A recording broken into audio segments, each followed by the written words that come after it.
let's take a look at Karma Yoga. When we think of the spiritual life, we think of prayer and meditation a lot of the time. And there are actually very different kinds of disciplines, of which meditation is one. I guess prayer would fall under meditation. Contemplation, prayer. Right, so devotion is another path, scholarship is another path. And these are Dhyana Yoga's meditation, Bhakti Yoga's devotion. Scholarship is Jnana Yoga. And Karma Yoga is the path of action or service. And we've found that most of us living in the contemporary world are so busy and want to do so many things, including really good things, with our spiritual life and our spiritual practice. Greystone Bakery comes to mind in New York, started by Roshi Bernie Glassman. That's like a social enterprise or a social venture where they hire homeless people to work in a bakery and give them job skills and life skills. So we found that Karma Yoga seems to be a really fantastic fit for this day and age because we are so active and we can turn that into our spiritual practice. Right. And returning for a minute to the monastery idea that if the spiritual life and the practical life separated, then you had this separation between church and state, between practical or action life and the meditative or contemplative life. So the word yoke is exactly that. The word yoke is to join or to join together like oxen. So we're trying to join the action part of our lives with the spiritual part of our lives, which is more contemplative. That's the root of the word yoga. And that's how these 6 yogas developed for different aspects of that. So when we talk about the East, they have a long tradition of being pastoral people or herder people. So they spend a lot of time sitting in nature, observing and witnessing without having to do too much. So they became meditators.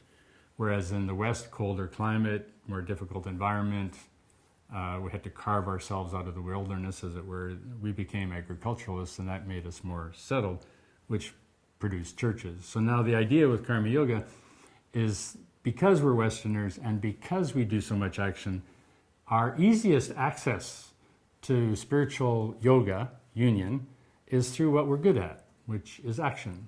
Whereas in the East, they have been historically better at contemplation, so they use meditation more. But you need all of them to integrate. We started out as meditators and have, with the founding of our retreat center, have grown into our Karma Yoga practice in addition to meditation. And so this is really something that we've spent a lot of time reflecting on and developing as a practice and mapping as how it works, what works well, what doesn't work well. And that's the subject of our retreat, Buddhas in Action. And you can find out more about that on planetdharma.com. If you go up to schedule and click on retreats, you'll see Buddhas in Action there. It's August 9th to 24th here at Clear Sky Retreat Center. Exactly. So you have this linking between the body, which is action, doing stuff. You have the mind, which is contemplation or reflection. And then the communication between these two objects, That's right. or these two spheres. And that communication between those two spheres is the land of emotions and relationships. Mm-hmm. So you can see that when people get into a lot of conflict or difficulty in relationships or in their careers with their employers and so on, it's a communication problem. And the communication problem is because, in that sense, the body and the mind have split off. They either want to be meditating all the time and have nothing to do with the world, or they want to be making a fortune and getting rich and successful and not having anything to do with contemplation. Or switching back and forth between those two, like a binary system. And we're talking more about the integration. So that yoke again, that union again, and that linking. And the path of Karma Yoga is to take meditators and get them acting, and take actors and get them moving. Meditating. Get them moving towards meditation. Right, awakening for busy people, basically, or meditation for busy people, or action for meditators. We can look at it from all these different ways. Exactly. So this is Buddhas in Action, how we turn every moment into a meditation. The subject of our retreat, August 9th to 24th. Right. And please check out planetdharma.com for more information. Here at Clear Sky in the near Cranbrook, awesome, in the awesome Canadian Rockies, not far from anywhere. Well, the Canadian Rockies are awesome, but I was going to say clear sky is awesome. Oh, well, clear sky is not. Anyway, an awesome jewel in Come the visit. jewel of the Rockies. So, like that. So, with Karma Yoga, you're accomplishing a number of things. You're taking your action into an observation place rather than just a production place. So, That's when we right. go to work, we work to get things done and to make sure we get paid and to make sure that Get results. get the results, and how we get there is often irrelevant. And companies and corporations are finding that their biggest cost now is employee dissatisfaction. And part of the reason the employees are dissatisfied, I think, is because their spiritual life and the material life are too far apart.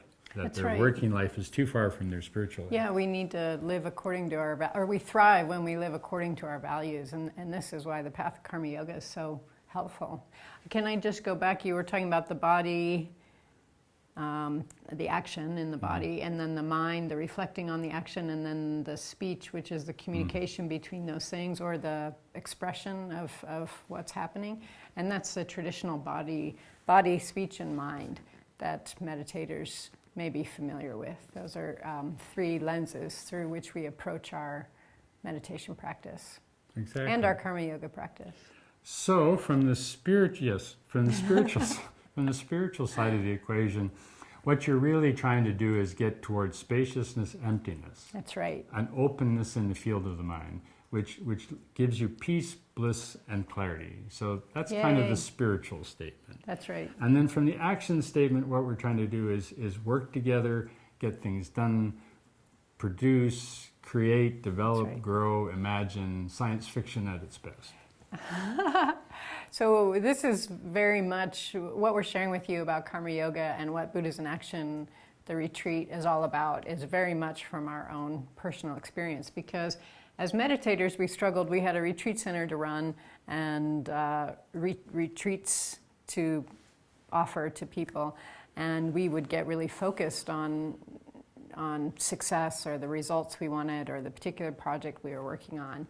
And we had to say, hey, how is your state? Are you still managing to have some awareness while you're focusing on getting these goals? And in the beginning, the answer was no. It was like, no, I'm just trying to get this done and out. And so we've had a lot of practice bringing these two together. And then the reverse was also true. We kind of wanted to escape from the responsibilities of running a retreat center, or hopefully somebody else can put on that retreat so I can just go meditate.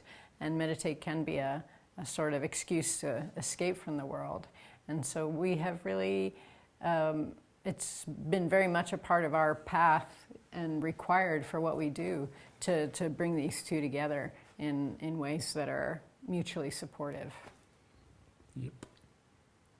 Buddhas in Action. Mindfulness is, go ahead. Buddhas in Action is what we're talking about. August 9th to 24th. That's the retreat we'll be offering here at the awesome Clear Sky Retreat Center. In the BC Rockies near the Alberta border. And this is all about transforming every moment into meditation and how we can take meditation to our work, to our relationships, to every moment of daily life. You were saying? Yes, that's right. Mindfulness.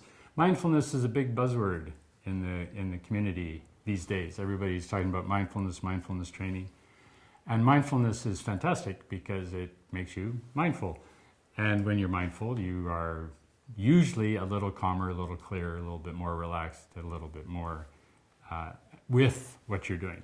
However, when we talk about meditation and mindfulness or Karma Yoga and mindfulness, we're kind of upping the volume a little bit because we're now talking about mindfulness about mindfulness. So with Karma Yoga, you're doing work mindfully, but more importantly, with the Karma Yoga practice, you're learning to be mindful about how you're doing the work, the state you're in, you're doing the work, the processes that are going on while you're doing that work. And because you're in a retreat situation, in this case, you don't have to worry so much about getting it done or being right or whether you're going to get into trouble or so on, although we want you to do the best possible job you can. Our goal is fundamentally to help you see how to be in a clear, blissful, radiant state That's right. while you're up to your neck in alligators trying to drain this one. That's right. So Buddhas in Action you're talking about. Buddhas the in retreat is the dojo so that you can practice here and then take what you've learned back to your own life, wherever and however that may be. Yep. And for instance, in meditation, you get to see your interior processes a lot. You get to recall through memory how your emotional meetings with people or with your parents or your family or with your partners or your work function, but it's in isolation. That's fine. That's perfectly good, because that quiet space gives you the room to make a connection you might not have had before. But the advantage of Karma Yoga, and it's not an or, it's an and, the advantage of Karma Yoga is you get to practice it in situ. So you're actually working with somebody else who's different than you, and you're trying to accomplish a task of some kind, and you have to learn to cooperate and communicate perhaps better than you ever have to do at work, That's right. which hopefully through learning it, you can take back to the marketplace, you can take back to your careers and your relationships with newfound insight and understanding. So I ask you, where else are you going to get the opportunity to be going about a project or a task and have somebody check in with you and say, hey, how's your state? And of course, that is probably quite an irritating question. And then how often do you have the support from other people and from the environment to say, okay, so let's look at this irritation. Why is this irritation coming up? Where is it in the body? And how would you like to communicate that, or how would you like to work through that? So that's the body, speech, and mind components, and why that's such a powerful approach, and why we think this retreat or this path is so powerful of Karma Yoga, because it's a very rare and precious opportunity to be able to examine those states as they're happening while still carrying on with the project and reaching the desired goals. Yep. We talked earlier about the yoga of joining the spirit to the mind. And in meditation, of course, you can meditate anywhere, out in the woods by yourself. Mm-hmm. And so with that observation of the interior functioning of the body, because as meditation, you're not moving much, you can watch the energy flows and energy shifts within your body while you're meditating. And because you're not talking and you're not interacting with people, you can watch the interior processing of your mind and how that's unfolding, as we said before. So when you transfer over or you shift over to the Karma Yoga side of the practice, you learn to do the same thing but more exteriorly. So now you're watching how things move with others. So for instance, you can learn that it's actually easier with others, which is more about the container than of the community than it is about the individual practice. So with Karma Yoga, you're moving over more to community. And with individual practice, it's more about the individual. So it's easier with others, and what else? And both are so important. Both are so We important. need to have our own shit together, but we also need to be able to interact with other people. More and more important all the time. You learn that in the union, the yoga of spirit and mind, or body and mind, is that there are some really important set stones, or what do you call those? Cornerstones of your practice. And one of them is honoring your space, is being able to be at one with your environment. You think of a Chinese painting where the Chinese guy walks through the forest with the clouds. You feel that sense of unity because he's in harmony with the space. That's one. That's right. It's easier with others. We mentioned structure and routine are your friends. Yeah, another aspect that you're going to go to work and you're going to see structure and routine in your office or your workplaces, and rather than think of them as limitations or interferences, you can learn how to work with them as energy dynamics. That's right. Yeah. So we're talking about the Buddhas in action, transforming every moment into meditation, and this is the subject of our retreat on August 9th to 24th at the truly awesome Clear Sky Retreat Center in the BC Rockies. Right. Another aspect of that dynamic is clearing up big areas of your life liberates huge amounts of energy and joy. So this touches on another aspect that we do. It's not particularly part of Karma Yoga or meditation, but it's called working with the shadow. So in terms of how we go to work and how we involve ourselves in our interpersonal relationships, there's often hidden forces at work that are kind of polluting or corrupting how things work out. You often find things don't work out so well in certain situations. So this is another aspect of karma yoga, that in that karma yogic engagement with your activity, you see these big areas of your life, and you do have the opportunity in the room to work on them. We provide the support Yeah. to go where we have not gone before, and Star to Trek. these shadow areas where we may feel some trepidation about leaning into it. So we have support from other people, and we have other people around us who have been through that process themselves or ourselves, and know what it's like to be scared of what we might find there, and know also that it's going to be okay. So again, this is all by way of introducing perhaps you to, or maybe adding a few ideas to your understanding of karma yoga. And the reason we're talking about karma yoga today is we're letting you know also about our retreat in August 9th to 24th on that theme here in the 310-acre country Meditation cushion. mountain-based meditation cushion karma yoga retreat center. It's called Buddhas in Action. All right. And if you'd like to know more, please check out planetdharma.com. And if you go to schedule and retreats, you'll see Buddhas in Action there. Or you can sign up for our email list, and then you'll get it delivered right to your inbox. And we promise to be treat your email with honor. We'd like to thank our wonderful tech guru back on the controls behind that camera, or named Cara Conray Lowe, and ask her whether there are any questions out there we might want to talk to. I think everybody is in reverent silence right now. Reverend silence, all right. Yeah, Maybe something will come up. okay. I If think you have a question, please ask it ASAP, because we're off in 5 minutes. where we've seen this come up is Sensei was teaching in Berkeley, California, and someone in the audience, someone about Sensei's age, asked very Young and poignantly, handsome and what was the question he asked? If meditation is so great, why aren't more of us awakened? I'm not sure he put it that way. I think I have it a bit the wrong. way I recall the question is we've all been in this teaching for the teaching of awakening for 20, 30 years, and why aren't more of us awakened? Right. I think that was the question. It was a very poignant question. I suppose that this was the first time we'd met this person, so we don't know his story, but it seemed like he'd probably been meditating for 20 or 30 years and was wondering, why it wasn't working. And I think that is really one of the things that karma yoga addresses, although it is totally possible to awaken through meditation or through devotion or through scholarship or through a combination. It's also totally possible to awaken through the path of karma yoga, the path of action. And as we mentioned, we found that it really helps contemporary people combine our spiritual practice with what we're doing for the rest of our waking hours, which it's challenging to have a daily meditation practice, let alone a significant one where we're able to meditate you meditated for 2 hours a day at one point in your life, and Namgyal Rinpoche, our teacher, said, maintenance.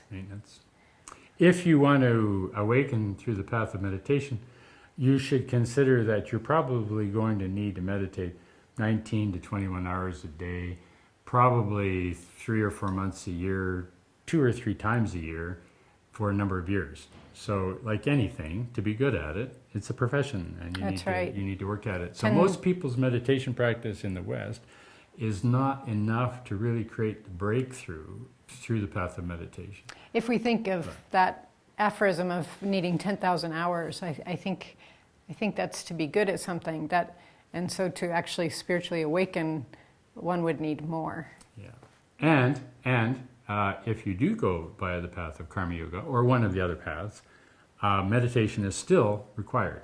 You still need to do it. An important part of it. But you don't have to do quite as much, and you don't have to be quite as professional about it to get there. Because, to answer the question from the guy from Berkeley, why aren't more of us awakened?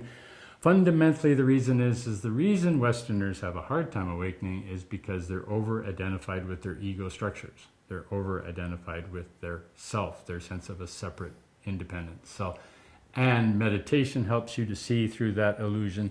And drastically and dynamically, Karma Yoga helps you see that very clearly, very quickly. Especially when we're doing it with other people who Yeah. are on the Karma Yoga path. Yeah. That's what we find is very powerful. The power of Sangha, it's one of the triple gems. The Buddha or the teacher, the Dharma or the teachings, and the Sangha, the community of practitioners. When we have those three working together, it's very powerful. And what's even better in a way is that meditation is go nowhere fast. Which means you have to have a fair bit of time to go nowhere very slowly. Right? And we live in a busy, fast world. So the point of view is no matter how fast Karma Yoga happens, no matter how quick the changes are, you can still be practicing mindfulness of mindfulness in a meditative way through the action. So that's a big plus for modern life. That's right.